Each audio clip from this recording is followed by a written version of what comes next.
Peu de chrétiens réalisent que le plus grand tromperie des derniers temps ne sera ni l'athéisme, ni la persécution religieuse directe. Selon l'apôtre Paul, le plus grand danger viendra déguisé en foi, assis dans le temple, parlant comme s'il était Dieu lui-même. Et plus choquant encore, beaucoup le suivront de bon gré. Dans sa lettre aux Thessaloniciens, Paul a révélé qu'avant le retour du Christ, un système de tromperie hautement spirituel prendra forme, séduisant même ceux qui ont un jour entendu la vérité. La réalité est que le monde ne s'éloigne pas de la religion. Il se rapproche d'une foi fausse, construite sur des miracles trompeurs, des paroles douces et une apparence de piété. Et ce que Paul a décrit dans ce chapitre est ignoré par beaucoup jusqu'à aujourd'hui.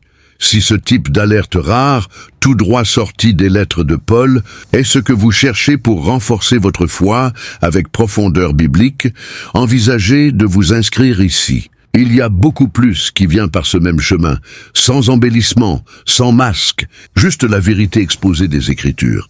Dans sa deuxième lettre aux Thessaloniciens, l'apôtre Paul a exprimé une profonde préoccupation face à l'agitation générée parmi les chrétiens de cette communauté concernant la venue de Jésus-Christ. Beaucoup avaient été pris par une anxiété collective, alimentée par des rumeurs, des messages déformés, et même par de faux écrits prétendant être de lui. Face à cela, Paul a commencé le chapitre 2 par un avertissement ferme. Les frères ne devaient pas se laisser ébranler facilement, ni par esprit, ni par parole, ni par lettre, prétendant avoir une origine apostolique. Il était évident qu'une anxiété erronée s'était installée dans l'Église, et l'apôtre a jugé urgent de restaurer la sobriété spirituelle de ce peuple. La confusion autour de la seconde venue du Christ n'était pas seulement une erreur doctrinale, mais une menace directe à la stabilité de la foi des croyants. Paul savait que le désespoir ou l'attente déséquilibrée concernant la fin pourrait paralyser l'Église et déformer sa mission dans le présent. C'est pourquoi son enseignement cherchait à apporter clarté et, en même temps, à réorienter le regard de la communauté chrétienne. Avant toute manifestation glorieuse, des événements prophétiques devaient se produire. En combattant la fausse idée que le jour du Seigneur était déjà là, l'apôtre a réaffirmé l'autorité de la révélation authentique guidée par l'Esprit. Cet appel spirituel lancé par Paul résonne encore aujourd'hui. Il y a des moments dans l'histoire de l'Église où des interprétations hâtives sur des événements eschatologiques provoquent panique, fanatisme ou léthargie. Mais Paul n'a pas seulement corrigé l'erreur, il a renforcé la communauté avec une instruction biblique solide. Il n'a pas encouragé la peur, mais la vigilance spirituelle. Son approche, profondément pastorale, montre que toute eschatologie saine doit produire une foi ferme et une action continue. Non pas confusion ou désespoir. En appelant les Thessaloniciens à rester calmes, l'apôtre les a également défiés à rejeter tout enseignement qui ne reposait pas sur la vérité révélée. Il savait que, lorsque les chrétiens s'éloignent de la centralité de la parole, ils deviennent vulnérables à toutes sortes de tromperies. La tromperie, selon lui, ne viendrait pas seulement de l'extérieur, mais pourrait surgir déguisée en piété, utilisant le nom de Dieu et même sembler authentique si elle n'était pas discernée sur la base de la doctrine correcte. C'est pourquoi Paul n'a pas traité cet avertissement comme un sujet secondaire. Pour lui, l'intégrité de la foi était en jeu. La fermeté avec laquelle Paul confronte la fausse attente du retour du Christ révèle un principe intemporel. On ne peut pas vivre par la foi en se basant sur des rumeurs ou des interprétations sensationnalistes. L'Évangile n'est pas motivé par une hâte eschatologique, mais par une fidélité quotidienne. L'enseignement de l'apôtre dirige les croyants de toutes les générations à garder les yeux fixés sur la vérité et le cœur affirmé dans l'espoir, mais sans perdre la lucidité face aux prophéties. La venue du Christ est certaine, mais le temps et l'ordre des événements doivent être discernés selon ce qui a été révélé par l'inspiration divine, et non par des impressions humaines ou des interprétations hâtives. L'apôtre Paul a clairement indiqué aux Thessaloniciens qu'avant la glorieuse venue du Seigneur, il y aurait un événement perturbateur, l'apostasie, Ce mot, chargé d'un poids spirituel, ne faisait pas référence à un simple éloignement individuel de la foi, mais à un mouvement généralisé de rejet de la vérité parmi ceux qui professent croire. C'était la principale raison pour laquelle Paul affirmait que le jour du Seigneur n'était pas encore arrivé. Il était nécessaire qu'avant la manifestation de Christ, un abandon conscient et systématique de la vérité prenne des proportions visibles et englobantes au sein du propre champ religieux. L'apostasie, selon l'enseignement de Paul, ne se manifesterait pas seulement comme une crise morale ou un éloignement éthique. Elle serait la rupture délibérée avec les fondements de la foi, conduisant beaucoup à embrasser une fausse spiritualité revêtue d'une apparence pieuse. L'apôtre voyait ce phénomène comme quelque chose de proportion dramatique, car il impliquerait tromperie, dureté de cœur et la substitution de la vérité par des doctrines séduisantes. Il savait que ce processus ne surgirait pas de rien, mais serait le fruit d'une lente et progressive détérioration de la conscience spirituelle, parmi ceux qui abandonneraient la saine doctrine. Le choix du mot apostasie n'était pas accidentel. Paul désignait un type spécifique de rébellion spirituelle qui proviendrait de l'intérieur de la sphère religieuse. Au lieu d'une persécution extérieure, il s'agirait d'un effondrement interne. Cela rendait tout encore plus dangereux, car le mensonge viendrait mélanger au langage de la foi, l'erreur se déguisait en vérité, et la tromperie gagnerait en force avec une apparence de légitimité. C'était comme s'il allumait une alerte pour les croyants que l'ennemi ne viendrait pas seulement de l'extérieur, mais s'infiltrerait doucement à l'intérieur du temple lui-même, influençant les leaders, les idées et les cœurs. En prévoyant ce scénario, Paul accomplissait également son rôle pastoral et prophétique. Il ne cherchait pas à provoquer la peur, mais plutôt le discernement. Ce n'était pas un appel à l'isolement, mais à la vigilance spirituelle. L'apostasie ne serait pas évidente pour tous. Beaucoup seraient impliqués sans s'en rendre compte, car leur sens serait engourdi. Voilà pourquoi l'urgence de l'apôtre a alerté sur ce stade précédant la manifestation de l'homme du péché. Seule une foi ancrée dans la vérité révélée, soutenue par le Saint-Esprit, pourrait résister à l'effondrement spirituel qui approchait. Cette dimension de l'enseignement de Paul reste une vérité ignorée par beaucoup de nos jours. Le concept d'apostasie pour beaucoup est devenu irréel ou dépassé. Mais il reste un jalon prophétique dans la ligne du temps eschatologique, au lieu d'attendre simplement des signes spectaculaires dans le ciel. Les chrétiens devraient observer attentivement ce qui se passe dans les pupitres, dans les théologies et dans les attitudes des gens qui se disent de Dieu. Paul a anticipé que la trahison de la vérité surgirait d'abord dans le cœur de ceux qui s'éloignent de la simplicité de l'Évangile et se laissent emporter par des fables spirituelles. L'apostasie, donc, est le début silencieux du chaos eschatologique. Paul poursuit son enseignement en introduisant une figure centrale et mystérieuse, l'homme du péché. En parlant de lui, l'apôtre n'a pas utilisé un langage symbolique, ni suggéré qu'il s'agissait d'un concept abstrait. Il décrivait une personne réelle, qui serait révélée en temps voulu, après la grande apostasie. Ce personnage s'élèverait comme l'agent direct de la rébellion contre Dieu, incarnant la plus grande opposition à la vérité et à la sainteté. L'apôtre l'appelle aussi « fils de perdition », indiquant non seulement son destin final, mais sa nature essentiellement corrompue et opposée à la justice divine. Cet homme du péché ne surgirait pas de façon isolée, mais comme le sommet d'un processus de tromperie déjà en cours. Paul montre que sa manifestation serait directement liée à l'abandon de la vérité par de nombreuses personnes. Il n'arriverait pas sans préparation spirituelle dans l'environnement religieux. Au contraire, il surgirait exactement dans un contexte où la vérité aurait déjà été rejetée et la foi corrompue. Cela rend la figure de l'homme du péché encore plus sombre, car il serait accueilli, vénéré et suivi par beaucoup qui professaient un jour croire. En décrivant ce personnage, Paul révèle un aspect troublant. Il s'opposera à tout ce qui s'appelle Dieu ou est objet de culte. Son arrogance spirituelle serait telle qu'il s'assoirait dans le temple de Dieu, voulant sembler lui-même Dieu. Ici, l'apôtre expose le caractère blasphématoire et usurpateur de cette figure.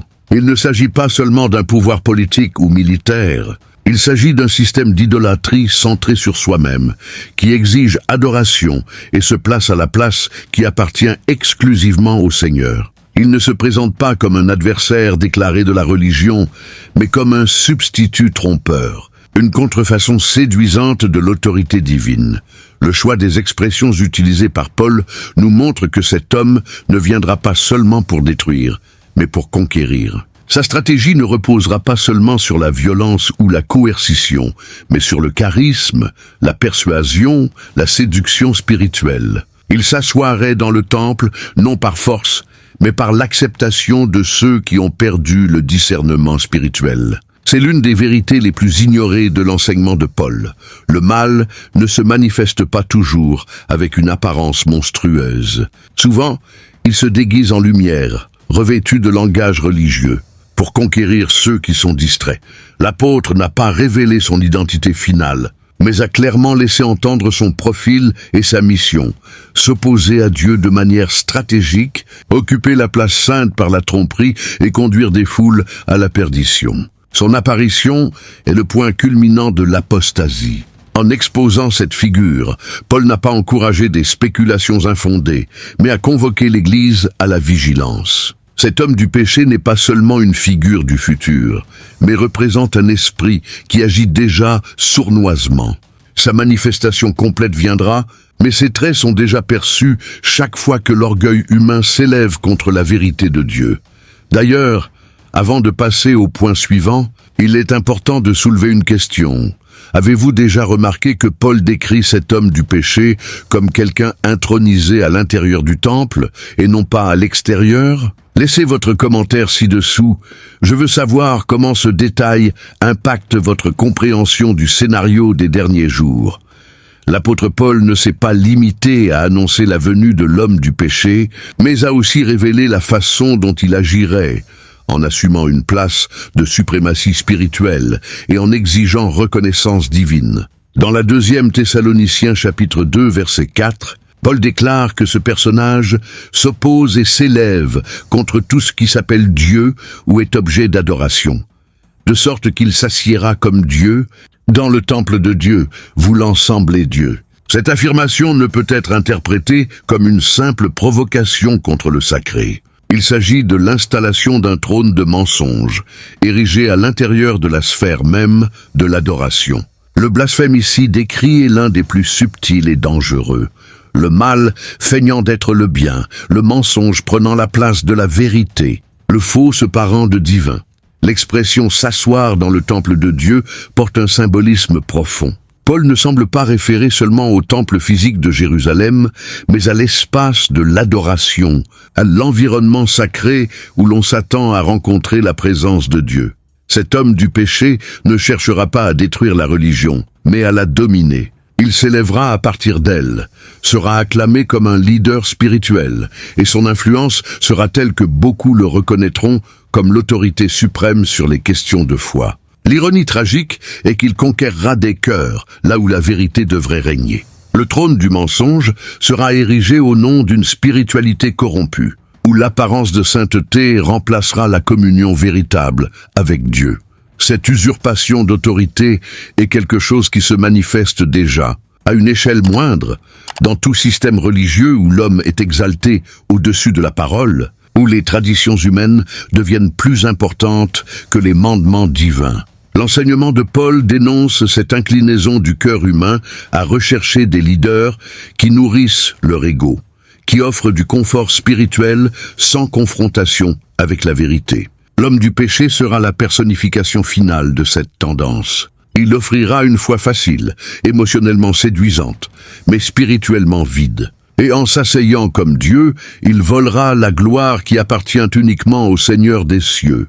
Ce qui rend cette exaltation encore plus dangereuse, c'est son apparence de légitimité. Il ne se présentera pas comme un ennemi de la religion, mais comme son représentant maximal. L'apôtre Paul avertit donc l'Église contre un type d'idolâtrie déguisée, où le culte n'est plus centré sur Christ, mais sur une figure charismatique qui se place au centre de l'adoration. La véritable foi chrétienne est fondée sur l'exaltation de Jésus comme tête de l'Église. Lorsque quiconque s'assoit sur ce trône, même s'il est enveloppé de langage religieux, nous avons là la manifestation du mensonge. Le discernement des saints sera mis à l'épreuve dans ce scénario de confusion spirituelle, soigneusement architecté. Cette révélation faite par Paul nous invite à une évaluation sincère sur qui est assis sur le trône de notre cœur et de notre adoration. L'homme du péché cherchera cette place, et beaucoup la donneront facilement, poussés par l'émotion, la tradition ou l'ignorance. Mais l'enseignement apostolique nous rappelle que seul Christ est digne d'être adoré. Quiconque prend cette place, aussi spirituelle qu'il puisse paraître, est une contrefaçon dangereuse. L'Église doit garder les yeux ouverts, car le trône du mensonge ne sera pas monté par l'extérieur du champ religieux, mais au centre de celui-ci. Entouré d'applaudissements et d'acclamations, lorsque Paul écrit aux Thessaloniciens au sujet du mystère de l'iniquité, il révèle quelque chose d'encore plus profond que la manifestation future de l'homme du péché. Il déclare, dans la 2e Thessaloniciens chapitre 2 verset 7, que le mystère de l'iniquité est déjà à l'œuvre. Cette déclaration montre que l'opposition au plan divin n'était pas seulement un événement lointain, mais une réalité présente et active à l'époque de Paul. Il ne traite pas seulement d'une menace future, mais d'un principe de tromperie spirituelle déjà en cours, silencieux mais puissant. L'iniquité, dans ce contexte, n'est pas seulement une transgression morale, mais une force spirituelle opérant dans le cœur des hommes pour les éloigner de la vérité. L'utilisation du mot « mystère » ici n'indique pas quelque chose d'impossible à comprendre, mais quelque chose qui était caché et qui est maintenant révélé. Paul démasque une opération dissimulée qui agissait sournoisement dans l'environnement de la foi. C'était une corruption interne, une distorsion progressive de la vérité, une contrefaçon de l'évangile authentique. Ce mystère ne se manifestait pas en opposition ouverte à la foi, mais par des enseignements subtils, des compromis avec le monde et des attitudes religieuses qui semblaient pieuses, mais niaient le pouvoir transformateur de la grâce. La semence de l'erreur avait déjà été plantée et germait silencieusement. Ce principe de l'iniquité n'était pas un mouvement isolé. Il se connectait à des tendances présentes dans des communautés qui avaient perdu l'amour de la vérité et se laissaient guider par des doctrines agréables, mais trompeuses. Paul percevait que beaucoup ne supporteraient pas la saine doctrine et chercheraient des maîtres selon leurs propres désirs. L'opération de l'erreur, par conséquent, n'était pas quelque chose d'imposé de l'extérieur, mais un choix progressif de ceux qui échangeaient la vérité contre des récits plus commodes. Cela rendait le mystère encore plus grave, car sa force venait de la complicité de ceux qui préféraient un évangile adapté à leurs intérêts. L'expression « déjà à l'œuvre » attire notre attention sur le fait que, dans chaque génération, le mystère de l'iniquité se manifeste. Partout où la parole de Dieu est relativisée, où la sainteté est échangée contre des convenances culturelles, là cette force agit. L'enseignement de Paul est un avertissement clair contre la complaisance spirituelle. Il a non seulement pointé ce qui viendrait, mais a également exposé ce qui était déjà permis de se produire. L'iniquité se répand lorsqu'on abandonne la vérité. Lorsque la grâce est banalisée et lorsque l'adoration devient un théâtre d'apparence. En affirmant que le mystère de l'iniquité était déjà à l'œuvre, Paul a mis sur les épaules de l'Église une responsabilité continue, rester ferme dans la vérité, discerner les temps et ne pas se laisser entraîner par des courants religieux qui, bien que semblant chrétiens, déforment l'Évangile. L'opération de l'erreur croît dans les environnements où la vérité cesse d'être une priorité. C'est pourquoi la vigilance n'est pas une attitude optionnelle, mais un appel urgent pour tous ceux qui désirent rester fidèles à la pureté de la foi en Christ. Une des déclarations les plus énigmatiques faites par Paul dans ce chapitre se trouve dans la 2e, Thessaloniciens chapitre 2, versets 6 et 7, où il affirme que vous savez maintenant ce qui le retient, et qu'il y a quelqu'un qui le retient jusqu'à ce qu'il soit retiré du milieu. L'apôtre fait référence à une force ou à quelqu'un qui empêche temporairement la pleine manifestation de l'homme du péché. Cette restriction, cependant, n'est pas permanente. Viendra un moment où elle sera levée et alors l'iniquité sera révélée. Paul ne révèle pas explicitement l'identité de ce reteneur, mais son existence indique que Dieu a établi des limites à l'action du mal.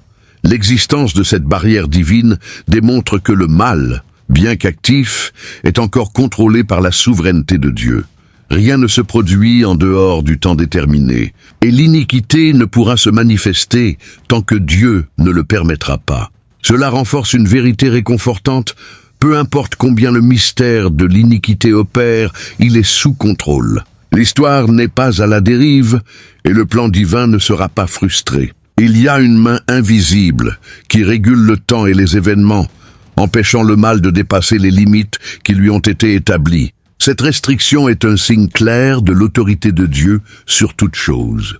De nombreux chercheurs ont déjà proposé des interprétations sur qui ou ce que pourrait être cet agent restrictif. Certains croient qu'il s'agit du Saint-Esprit, agissant à travers l'Église. D'autres suggèrent qu'il se réfère à une autorité civile ou spirituelle, instituée par Dieu pour contenir la manifestation du mal. Bien que l'identité exacte demeure en partie voilée, le but de l'enseignement de Paul n'est pas de promouvoir des spéculations, mais d'affirmer qu'il y a une intervention divine présente, retardant l'avancée finale de l'apostasie et protégeant, pour un temps, les fidèles de la pleine révélation de l'erreur.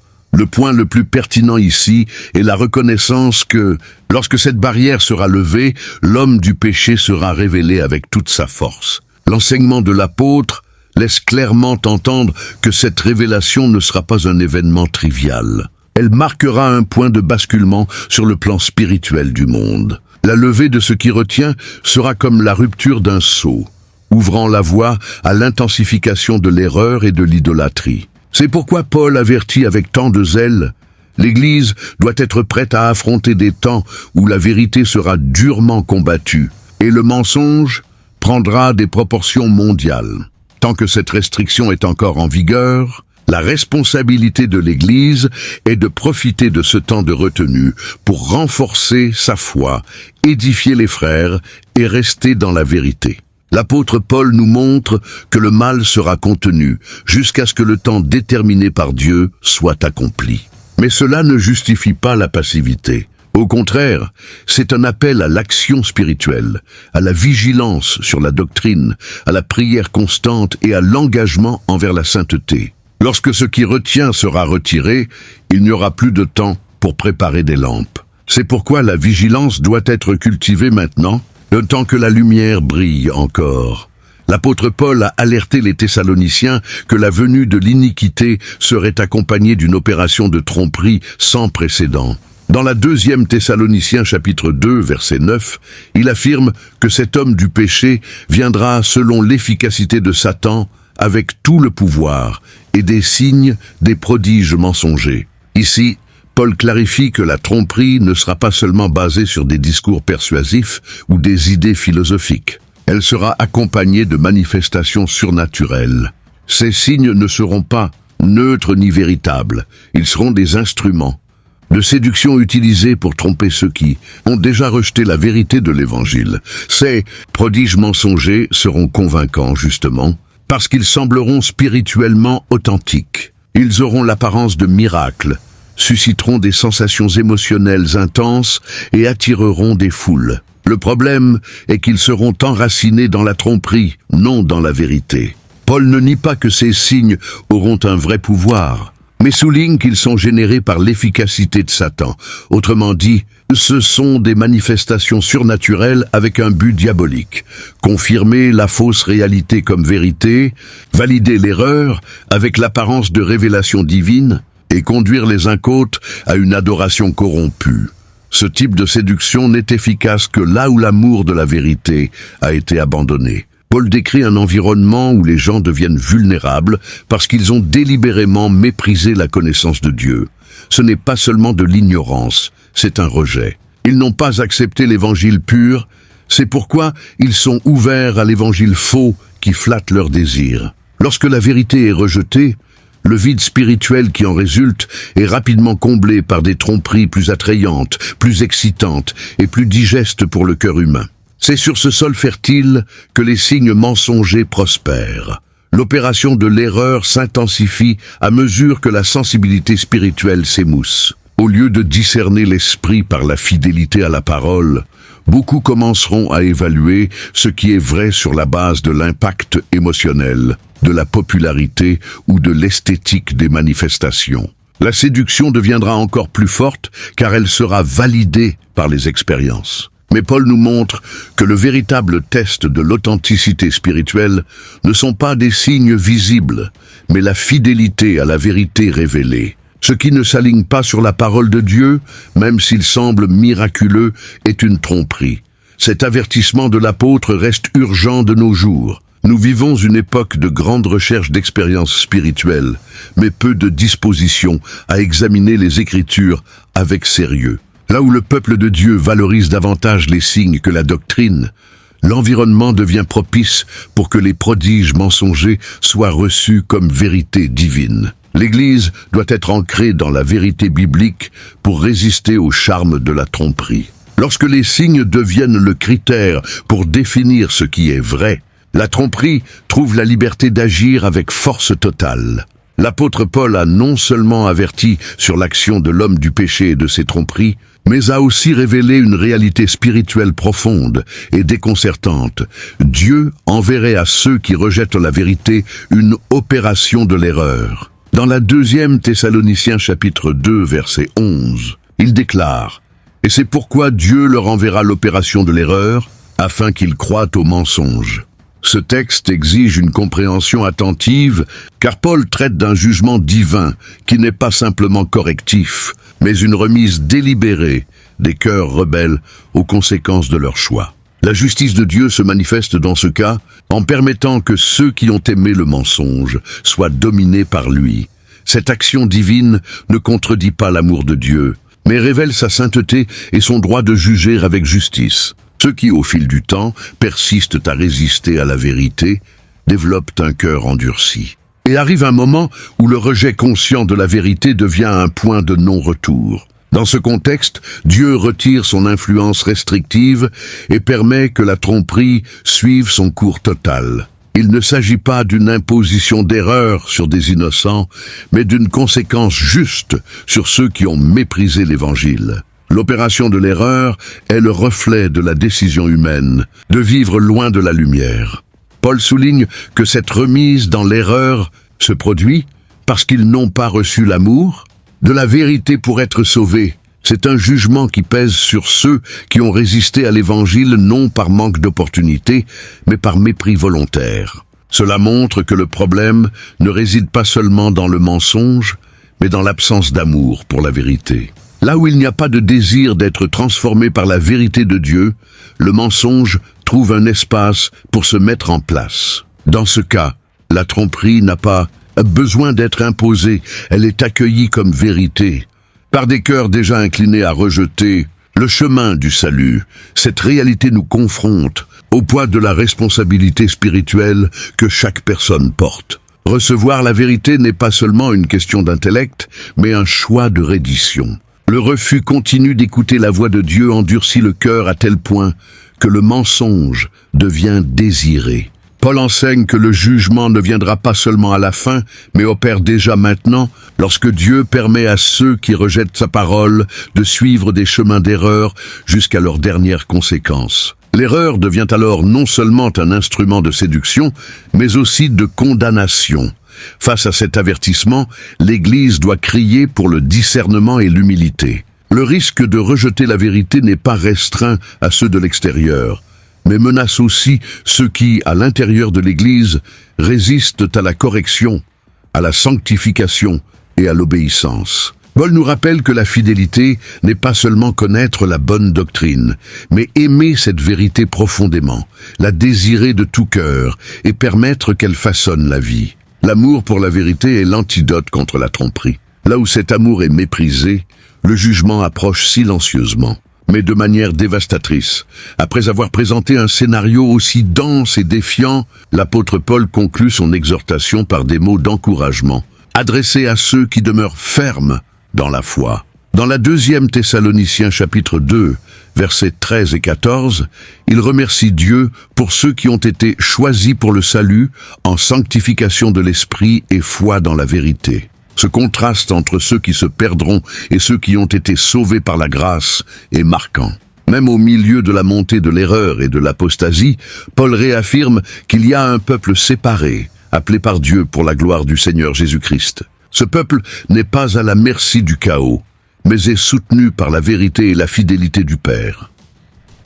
La fermeté des fidèles ne repose pas sur leur propre capacité, mais sur le fait qu'ils ont été sanctifiés par l'Esprit et appelés par la proclamation de l'Évangile. Cette identité les protège, mais les rend aussi capables de résister aux jours mauvais. Paul les exhorte à ne pas abandonner ce qu'ils ont reçu, mais à se tenir fermes et à conserver les traditions apostoliques, c'est-à-dire les enseignements transmis fidèlement depuis le début. Cela montre qu'en des temps d'erreur, la sécurité spirituelle réside dans le maintien enraciné dans l'enseignement véritable, et non dans la recherche de nouvelles révélations ou d'expériences émotionnelles. Paul savait que la lutte spirituelle serait intense, mais il savait aussi que Dieu est fidèle pour garder les siens.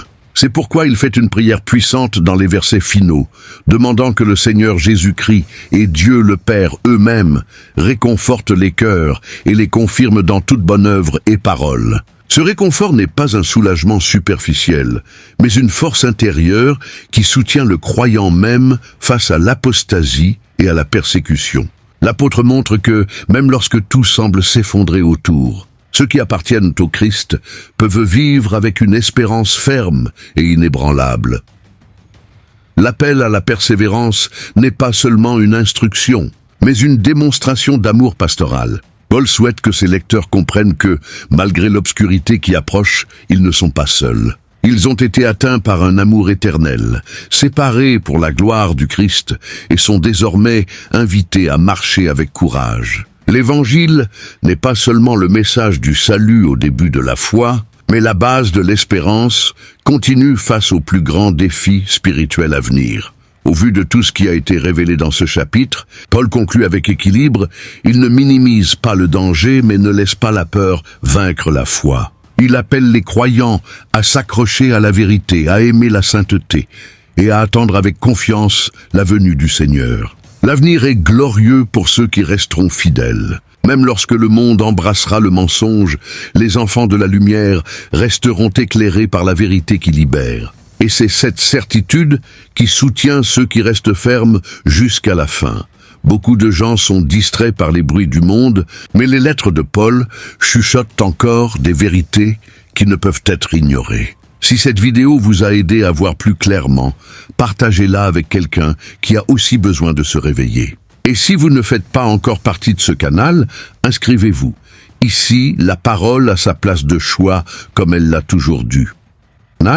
Inscrivez-vous. Ici, la parole a sa place de choix comme elle l'a toujours dû.